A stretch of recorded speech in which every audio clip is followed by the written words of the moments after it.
Hello everyone and welcome to Aspire. My name is Dr. Wes Saade and today I have a very special guest with me here. This is Dr. Tony Barron. Dr. Barron, welcome to the studio. Thank you. Let me tell you a little bit about Dr. Barron. Dr. Barron is an international teacher, speaker, and author of 6 books. The latest 2 are The Cross and the Towel and The Art of Servant Leadership. He is the founding president of Servant Leadership Institute and now a professor of leadership and cultural engagement at Azusa Pacific University. He has 2 PhD degrees, one in psychology and one in theology, and he did some work also at Harvard Medical School. His latest work was with Ken Blanchard, a workbook called Servant Leadership in the Public Square. Welcome again, and we're excited to learn from you today. Well, Wes, it's great to be here. Thank you for asking. Thank you. Tony, I would like us to start from the beginning. Obviously, you have done so much in leadership. You have led companies, you have started companies. And I want to know, I'm just curious, how did this all start? How did you become passionate about leadership?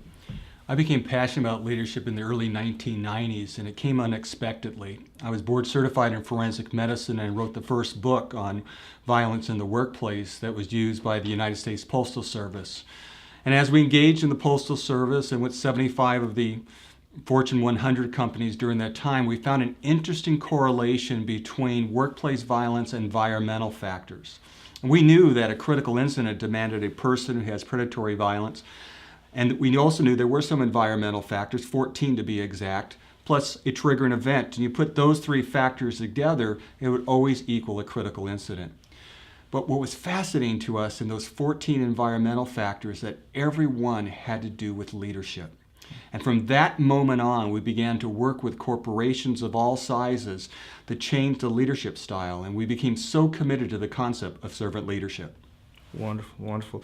That's amazing. And we know leadership is so critical, and we have read your books, and you've been a champion of servant leadership. One thing that I find fascinating and interesting is that that you send me. When we correspond by email, you always end with "for the sake of others." Some people say take care, God bless you, or whatnot, but you always end with that, and that always kind of gives me pause, and I really like it. Can you tell us a little bit about that, and why do you end with that, and why is that important in leadership? I've come to the conclusion that the greatest leaders lead for the sake of other people. So it's a reminder to me as a leader that I serve first, I lead second. And then hopefully to the people I write to is a reminder to them that the reason we do the things that we do is for the benefit of humanity, and particularly the benefit of people that are neighbors, people that we work with, people that we deal with daily, that we actually are people of influence for the sake of others. Wonderful. So I know many people watching us today are probably leaders of small teams, of small organizations, maybe big ones as well. How does that translate leading for the sake of others, say in a small team, in a medium-sized corporation, would you say? Well, it's interesting because I'm glad you're asking that question. One of the things we often find in organizations is they hire employees simply for 4 or 5 reasons, either to make money, save money, increase production, cut costs, or solve problems. And there's nothing wrong with that. There's nothing wrong with being sustainable and profitable in an organization. But that's simply a transactional model, not a transformational model. As a result, the employees begin to feel like they're a tool to be used. And often they see leadership simply acquiring power or protecting power. The psychological impact that happens to the employee is not to give maximum work to be used as a tool, but give simply a transaction for what they're paid for. And so what often happens is the psychological emotion of fear. That is, I must do the things I need to do and try to avoid to get fired in that organization because I know the leadership's not interested in me. They're simply interested in achieving their power, acquiring their power, or protecting their power. Servant leadership is so transforming an organization. It's based on the premise of sacrifice and service. What it builds is not fear, what it builds is trust. And as a result, the employee now takes ownership in that particular project and what they do. So the first thing I'd tell you, and I would tell you, Wes, as a leader, what you're engaged in is What do we need to do as an organization to have a transforming effect upon them that they begin to take ownership of the project, of the service they do, of the business that you have? And the first place it starts, and it always starts this way, is your own leadership. Great. Wow. That sounds great. And we all should be living that way when we're leading. Absolutely. Now, you may be interested to see one of Tony's books. This is The Art of Servant Leadership. And where we started, Tony, is we met at a conference. And at that conference, you handed me one of your books, but you also signed it for me. And I don't know if you remember that, but I'm going to share with you what you wrote for me, because that was very inspiring at the time. Tony wrote to my friend Wes, cheers to thinking big and acting bold as a servant leader. And Tony Barron. So, this very simple note, personalized note you wrote for me, I've kind of gone back to it and I've read the thinking big. And I said, as a leader, am I thinking big? And am I acting bold? Can you tell us a little bit about how those two things, those combinations, are very important in our leadership? One of the interesting things that I find about leaders, particularly people that focus on positional authority, is they don't think big. They actually think implementation or small. Now, there's a lot of things to say about the power of small things and doing it right. But for a leader, they need to dream. They need to dream big in terms of how they change society. What positive differences are they really making in the tasks that they have? How can they inspire, equip, and encourage others to maximize profitability, people, and planet? And so you need to get out of your box and think bigger in terms of the nature of my task, the nature of my business. What can I do to think big? The second part is as important, and that is to act bold. And the reason is that most of society today have a failure of nerve. They have the inability often to act boldly, and they focus upon risk. And so they become more risk aversive as opposed to taking the steps that are necessary to be successful. Every successful person, whether it's an explorer or an executive, they thought big, they began to think about that, and they act bold in the tasks they have. And for you, Wes, when I met you and you were telling me about your dreams and my aspiration, I said, good for you. You're on your way because you think big and you act bold. Great. Thank you so much. And thank you for writing that. That has inspired me, absolutely. I want to move on, Tony, and drill deeper a little bit into leadership. The idea of power and position. For a long time, this was almost synonymous with leadership. But here in the last 20 to 40 years, I would say there's been a lot of thought leaders talking about leadership, that it's different from position and power. In your book, here you have a quote, and it says, "The measure of a man is what he does with power." And, a lot of leaders I know use their power wisely, and some abuse it. Can you tell us a little bit about that from your perspective? That particular quote was 500 years before the birth of Jesus Christ. And it was done by Pittacus, who was a Greek general. And as he began to look at society, he was realizing how they were conquering cities and others was just foolishness. Most of the people didn't care who the leader was. They simply wanted to have peace.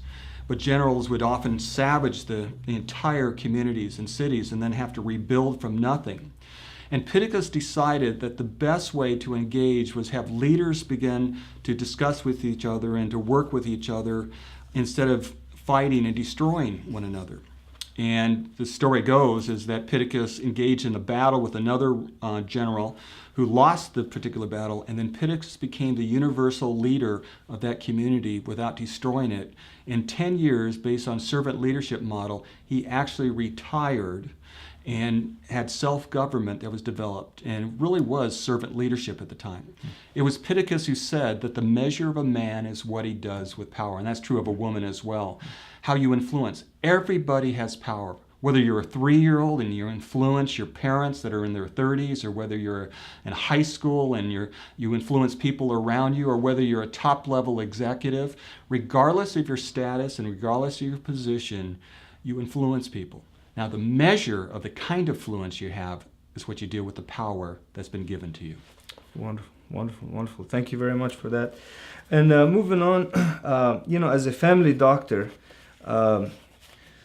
I deal a lot with something called chronic fatigue syndrome. And as I was reading your book, something struck me here. You talk about something called corporate chronic stress syndrome. We're all familiar as leaders about stress, and things sometimes don't work well. Sometimes we stay up at night. So tell us a little bit about what you mean by the corporate chronic stress syndrome, please. It was an interesting phenomenon as I was studying corporations that I could see among the employees a sense of learned helplessness, that it was a chronic type of behavior because leadership wasn't responding to their needs and to the ultimate goals that they have. And as a result, the intensity of the wrong kind of leadership was there, the frequency of abusive type of language and abusive type of action of leaderships were being conducted, and it was becoming more and more recent. And so employees began to understand that the only way for them to even exist was not to thrive in that organization, was simply to survive. And so they began to develop very much stress syndromes that you would have in the medical field. They began to learn helplessness. They began to know that they didn't have to be creative because their boss was simply going to tell them this is what they need to do. They began to feel like they weren't a person. They were simply a tool to have something accomplished in that goal. And as a result, what we found is that performance went down, attitudes went down, generosity went down, silos were created in organizations, so marketing wasn't talking to sales, people were blaming one another, and all those are signposts, really, signs of what was happening in organizations suffering from chronic stress syndrome. Right. Wow. Now, here's a corollary to that. Let's say we have a leader today who's watching us who things are just not working in their team. It could be a number of things, just the whole team is just not performing, the attitudes are not good. I know there's no 1, 2, 3, but if you were to kind of say going back to the basics, to removing stress, or even to diagnosing stress, where are those weak points? What would you advise the leader to examine some of the common stress points that you see in teams that you consult with and you train? Well, I would first of all commend a leader that would want to assess the situation to determine what's wrong with the organization. Because every organization must be sustainable and profitable in the organization.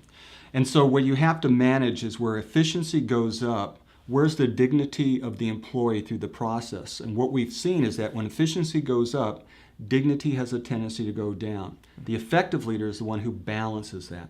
So the first step would be assessment. And though it's difficult, I would do assessment internally first, yourself. Begin to look, am I modeling the message that I want to create within this organization? Do people see me as self-serving, or do they see me as a leader that's a benefit for the sake of other people? How am I demonstrating that in my thoughts and my words and my deeds within that organization? Secondly, as I look at the team, I realize that for any effective organization, teamwork is essential for that. But many of them maybe have lost hope. Many of them may be in the wrong position. And so once I assess myself, then I look at the team and talk about the culture we want to create. And you're going to have people that are early adopters, and you may have people that reject the whole thing. But you have to build the right team, and training is essential in that particular thing. Absolutely. So mentoring those individuals will be essential for that. And I would always work with the leadership on top first, because as John Maxwell would always talk about, one of the most profound things he talks about is the leadership at the lid, is that no one goes higher than the leadership at the top. Right. No, that is so true. And you mentioned a couple of things I want us to talk a little bit more about. You talk in your book about leading yourself. Now, in leadership, a lot of times we talk about strategy and vision, And sometimes as leaders, we forget that it all starts with us and it all ends with us personally. So leading yourself as a concept, as a principle, tell us a little bit about that. How should leaders lead themselves? How do you lead yourself? It's a great question, and probably the most difficult question to deal with as a leader. Because many times we will have people around us that will simply say yes to you or to me just because we have positional authority. So what I suggest, if you really genuinely want to change yourself and have an honest evaluation, you need to create a community that will be honest with you. Choose the people that see you in your bad times as well as in your good times. Choose people that recognize who they are, who you are, and they're not afraid to tell you the truth about something. The reason we have blind spots, and it's called blind spots, is because it's blind. We don't see it. Have the ability to sit down with them and say, look, where are my strengths? Where are my weaknesses? What are you observing from my attitude or my words that I say? How do I deal with situations when I'm under stress? What are ways that I can change? And have an accountability partner or a team that will assist you in that particular area. So that'd be helpful. Third part I would work on is build your strengths. Change some of the weaknesses you have, no question about that, but enhance the strengths that you have within the organization. Then find people that will help you in terms of the weaknesses. Some of us are great visionaries, but not necessarily great in implementing the plan. Get some people that will help you implement the plan while you have the vision. Because what I find is when you're under stress and when I'm under stress, the tendency is for us not to use our best behavior, our best attitudes, our best way of communicating. But if we work in our sweet spot, the key of what we're doing, we find that we thrive and the people thrive with us. Absolutely. And I know leading yourself, we could probably talk about it for hours, but this was great advice. And I want to move on to also an important topic. It's the culture of an organization. You know, a lot of us in leadership, and you know, I've read a lot of books on leadership and I've written about it. A lot of times we just focus on certain things we want to do. But really at the bottom of it all is the culture of the team, the culture of the organization. And you talk about that in your book. Can you tell us a little bit, what is the difference between a culture and just, you know, certain things that are done? And then how do we change a culture? How's that done? Well, culture is simply a way of life that is done through our belief system, experiences we have, symbols within the organization. The culture is not the mission statement that's on the wall. The culture is seen every day by the water cooler or the work site or the office space. People recognize what is verbalized, the IQ of the organization, is not the I do of what happens within the culture.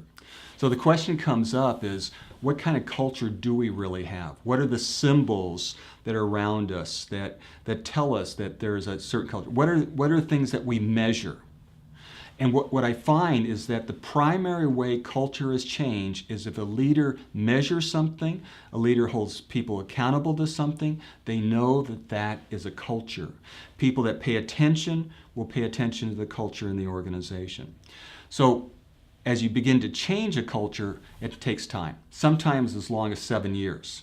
Because you're going to have people that have lived one way and lived a way of more self-serving. They may not buy into the new culture that you create. So I would say if you had a company of 250 to 500 people, expect that that takes time. So perseverance is a key in dealing with a culture. Well, very nice. You know, to talk a little bit more about culture, you say something here in your book that I want to read for our viewers.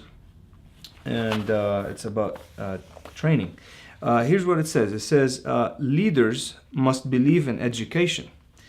If the key of real estate is location, location, location, the key for developing a servant leadership culture is training, training, training.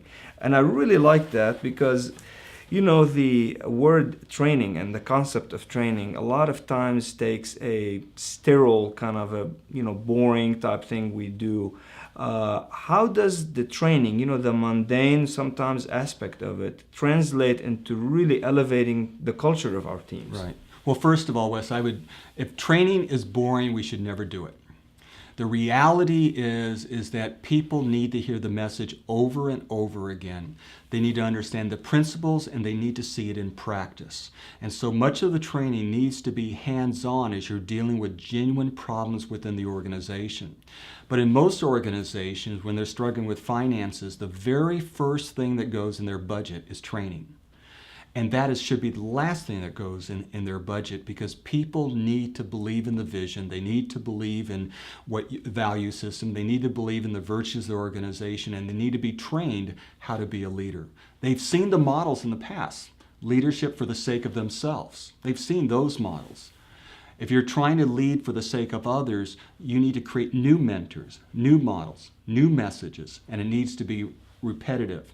One company I worked with, we developed a 3-level program for them, 15 hours each for level 1, level 2, and level 3, each dealing with each part of the aspect of servant leadership, with the third part coming in from different departments working together on real life issues for them.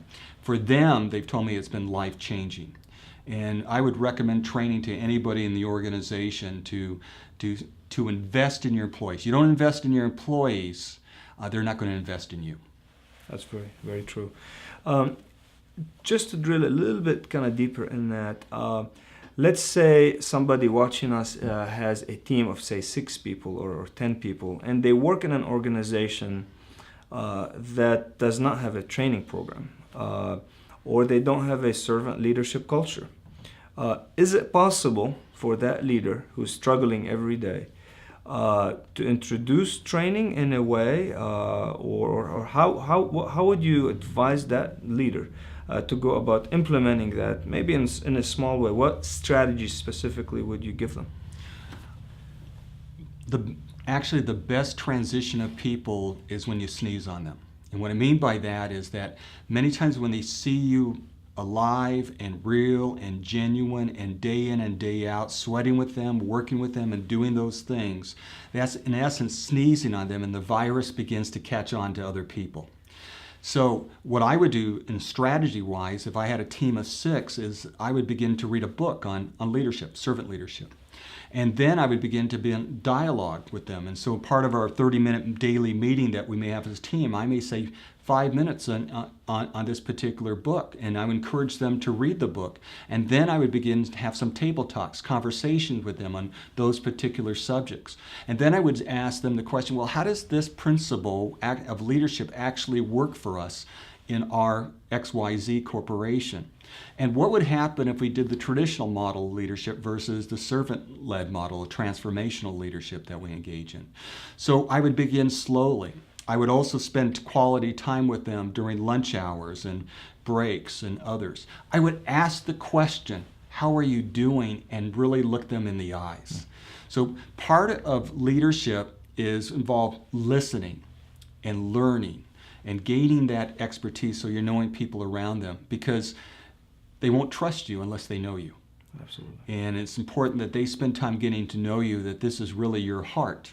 Right. And they will begin to buy in with that. Very good. One question about relationships in the workplace. Traditionally, the teaching that at least I got is you don't become friends with your employees or your team, and really there are limits to the relationship. Can you give us your opinion on that? What kind of relationship should be built between leader and the employee? And what kind of relationships should be fostered in the culture of the organization? Tell us a little bit about relationships from your point of view. One of the key practices of a servant leader is that they lead by developing authentic relationships versus dependent relationships. The goal of a leader is to create authenticity, which means we do know that titles may be different, status may be different, responsibilities may be different in that, and there are certain things that are appropriate and inappropriate in any sort of conversation within an organization. So we do know that. But the goal of the leader, whether they're a CEO or they're a VP of HR or they're working in hourly wage in an assembly room, is authenticity, genuineness. What a leader must never create is a dependent relationship, kind of a messiah complex, that they're the solution to all the answers. The more of us gathering together gain more experience and more knowledge to solve the problem than just one person thinking alone. Very good, very good. Thank you. Tony, last, I want to talk to you about a subject that I know is very important to you. Actually, earlier in the day, we were discussing over lunch, and we were talking about Aspire. And you looked at me and you said, Wes, what is the vision for Aspire? Is that clear in your head? And I really appreciated that, even though I'm passionate about leadership, and I know that is true. I thought to myself that I can do better in that area. So when it comes to vision for the company, and when it comes to the undergirding values that kind of birth that vision, how important is that? And can you tell us a little bit how practically, that could be fostered and developed? Okay, another great question. Let me just go back a little bit to understand what leadership is about. The ancient Greeks took leadership as a fishing term, and it meant steering a ship in a storm. And a great leader has the ability, because they really don't know what the future holds, and they do know there'll be adversity and chaos and uncertainty at times. The great leader has the ability to steer the ship in a storm gathering in. But how the great leader does that is create vision, that they see beyond, that they have a belief system that failure is not an option, that they can see the end of the goals that they have in mind that are just not based upon quarterly earnings, but based upon maximizing people, planet, and profitability within the organization. Now, what most companies do is they make their vision enormously long and enormously boring. No one's going to remember that. They're going to have it on the wall there, and they're going to forget it in a minute. A great vision is a vision that is short, that is big in terms of thinking big, and that is memorable. Let me give you just two examples. Please. One person I don't know would like to know, Bono, and one from my friend Chris Megason, who's the CEO of a nonprofit called Solutions for Change. Bono, his whole goal in his nonprofit organization, his vision was to make poverty history. Beautiful. That makes it clear. Every employee in that organization understands that when they meet an individual, when they meet a group, when they talk at luncheons, their whole goal, their whole purpose in what they're doing is to make poverty history.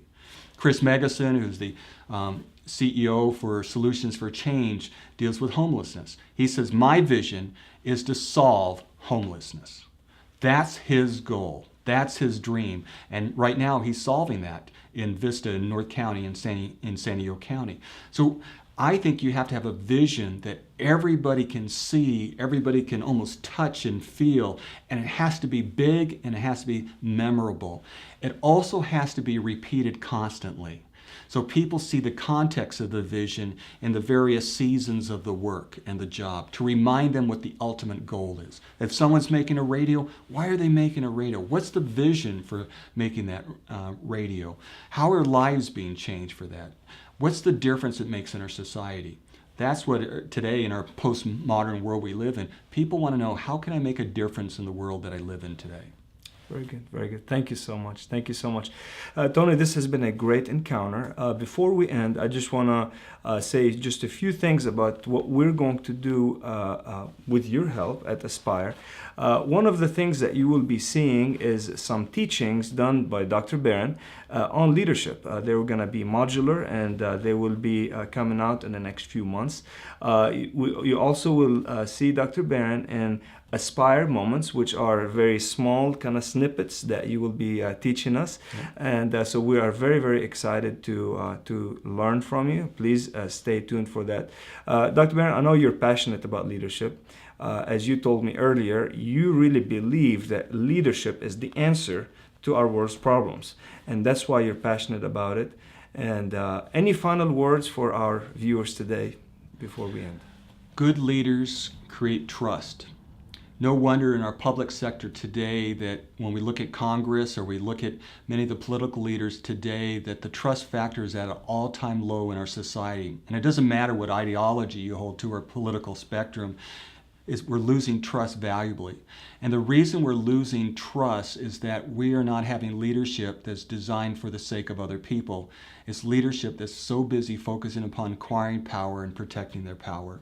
So much so that even now today, we used to call them public servants in politics. Now they're called lawmakers. Do you understand the impact of what that means? That means now they are not a servant to the public to meet their needs. What they are is authority figures that's telling us how we need to behave and how we need to act. Unfortunately, we see that not only in politics, but we see that in all phases of life, including phases of religion. The reality is, and this is what I believe, it's not just an option of servant leadership. The only way society can change is that we have leaders that lead for the sake of others. Leadership's in crisis not because there are too few leaders. We have abundance of leaders. The reality is leadership's in crisis because we don't have the right kind of leaders. And that's what you're all about at Aspire, and that's what I'm all about too. Wonderful, wonderful. Dr. Barron, thank you so much for being here. It's been an honor, and thank you so much for joining us. Aspire is here to inspire you and to equip you. Please stay tuned to all the programs that we will be having. Have a great day.